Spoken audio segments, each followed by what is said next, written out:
Dear viewers, listen the poem called The Zulu Girl by Roy Campbell from South Africa.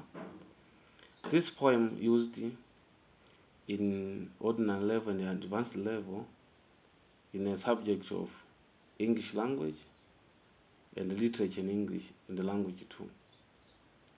And also this poem is found in a poetry of growing up with a poetry, a book or a poetry which used in the ordinary level and an advanced level in a subject of English language, literature in English and the language too. The poem, The Zulu Girl. When in the sun the hot red acres smolder, down there the sweating gang it is labor plies.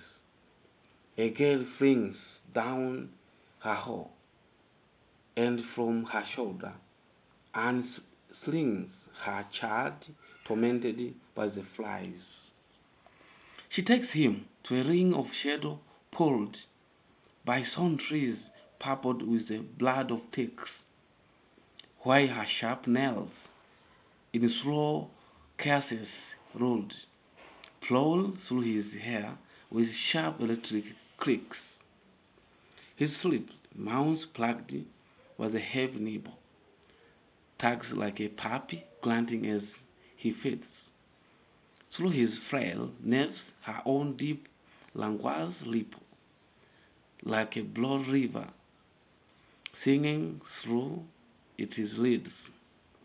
Yet in that draws stream his flesh imbibed, an old, unquizzed, and unsmoothable heat, the cupboard velocity of beaten tribes, the sullen degenerate of their defeat. Her board looms above him like a hill, within whose shed and village lies at last all the first clouds, so terrible and still, that bear the coming harvest it is blessed. That's the poem of Roy Campbell from South Africa.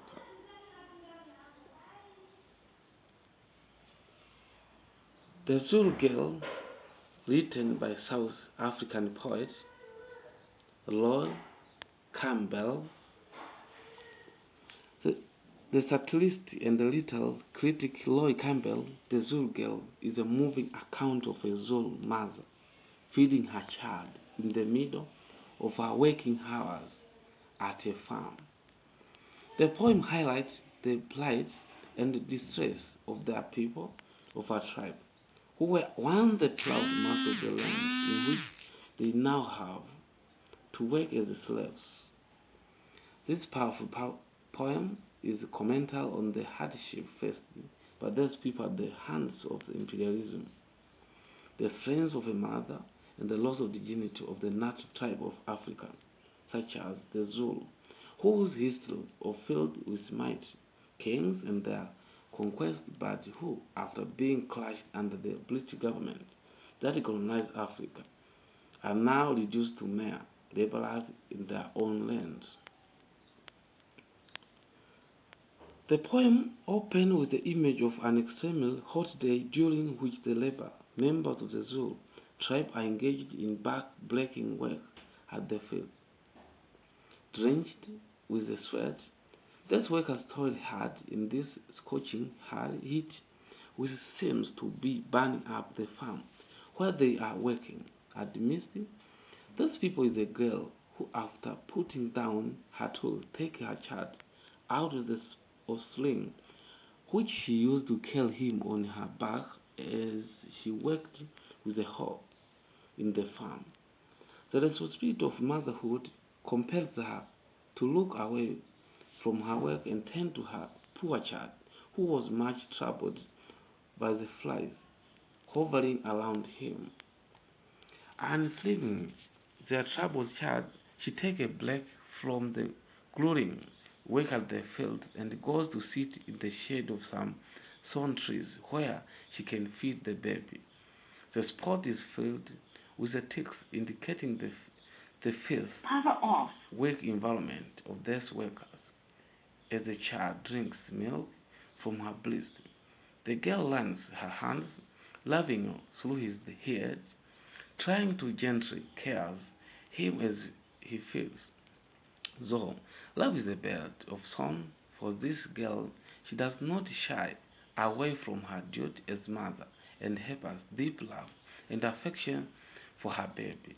Love is tough on her. She, along with her fellow workers, are treated like prisoners, being forced to do crippling work in adverse conditions.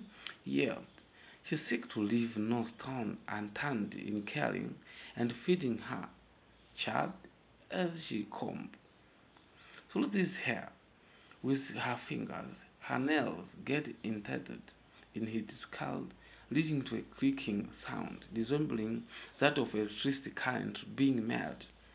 That sharp electricity creak may also be due to energy and resentment that lies buried within the soul of their workers, fueled by the injustice meted out of them. In the third stanza, moving our attention toward the feeding child, the speaker now tells us that the fatigues prevailing in his environment has his effect on the baby as well as he suck languidly on his mother breast, drinking to his heart is full like a small puppy, and granting the satisfaction, the oxygen and the calmness on the tired girl as she feed him in that shell, taking momental despite from her hard labor, seemed to flow through her child, soothing and comforting him. Despite their fatigue, the child senses some sort of passive energy running through her. Forced to work as slave, there lingers within her soul shades of her tribes, loss, pride, and power. An undercurrent of strength courses through her veins, and the thirst for their lost dignity burns within her. Her tribe may have been defeated, but she still carries some traces of her self-respect and courage. However, surprised she or as of her tribe may be, using her body to shed the child from the intense heat, she looks just like a huge hill that provides shelter to an entire village, shielding him from the harsh weather. Her body is huge as compared to the little child, and appears to loom over him protectively. Her love and care is a source of comfort and security to the child. In the concluding line, the poet compared the mother of an approaching storm, which probably symbolized the unrest brewing within the member of the tribe, and suggests the possibility of an uprising by them against the wrong they suffered, just as a cloud brings promises of harvest. The shadow of his mother, love gives the child as well as the girl hope for a better future. The poem is composed of 5 stanzas of 4 lines, each and follow the rhyme scheme A B A B C D C D, and so on. That is the traditional poems because it is for the laws of poetic rhymes. The language used is easy to understand. It is simplicity makes the poem quite effective. Metaphor and imagery have been skillfully employed to give a detailed description of the scene and describe the act of the mother feeding the child, which it forms the center around which all other thoughts have been expressed.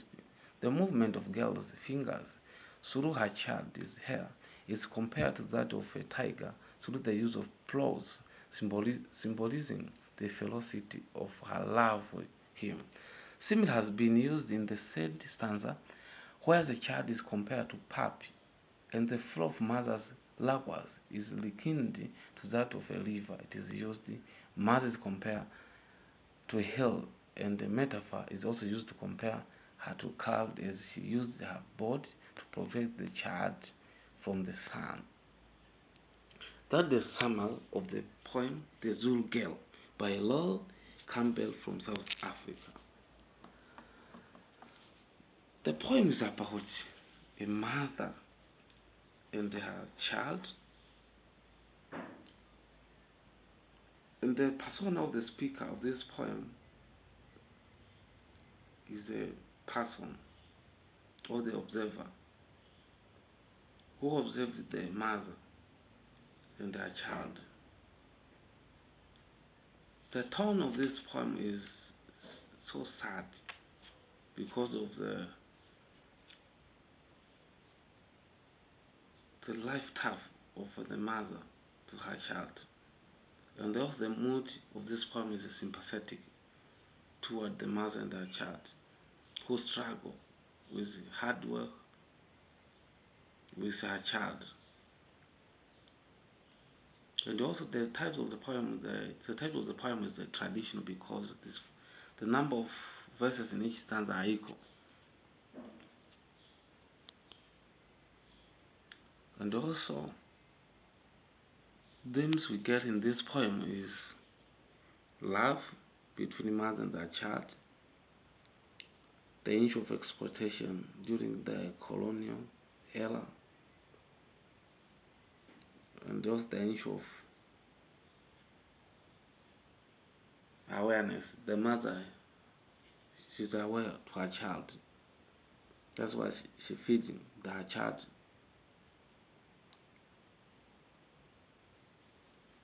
The message we get in this poem, the women should love their child. Awareness is very important, especially the mother to her child. This poem is still relevant to today because there are mothers who care their child. The issue of awareness is still relevant to the mothers of today. The poetic devices employed by the author, the number of stanzas allow 4 stanzas in this poem. Number of verses allow 16 number of verses. Repetition of words also employed by the poet Roy Campbell from South Africa. Example of words repeated. The word her, the word girl, the word child, and the other words. The sound of musical devices is employed. It is a regular rhythm because of the end sounds are similar. The same to the rhythm, also it is a regular rhythm. It shows the stressed syllable and the unstressed syllable. Also, alteration employed in this poem. Example, the consonant sound H in stanza 1. A girl feelings down her, and from her shoulder, the consonant H. Even the consonants also employed by the poet. Example of the consonant in stanza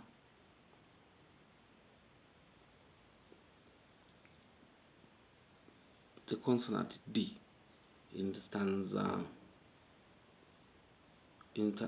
4. Yes, stanza 4, verse 2. An old and unquitched, an old and quitched. And all the sense devices or literal devices employed, examples, the simile, a metaphor, personification, as I said in the summary of the novel. That's the end of the poem called The Zulu Girl.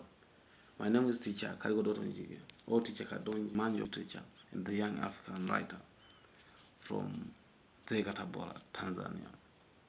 That's the end of the novel, but don't forget to subscribe, like, share, and comment below this video.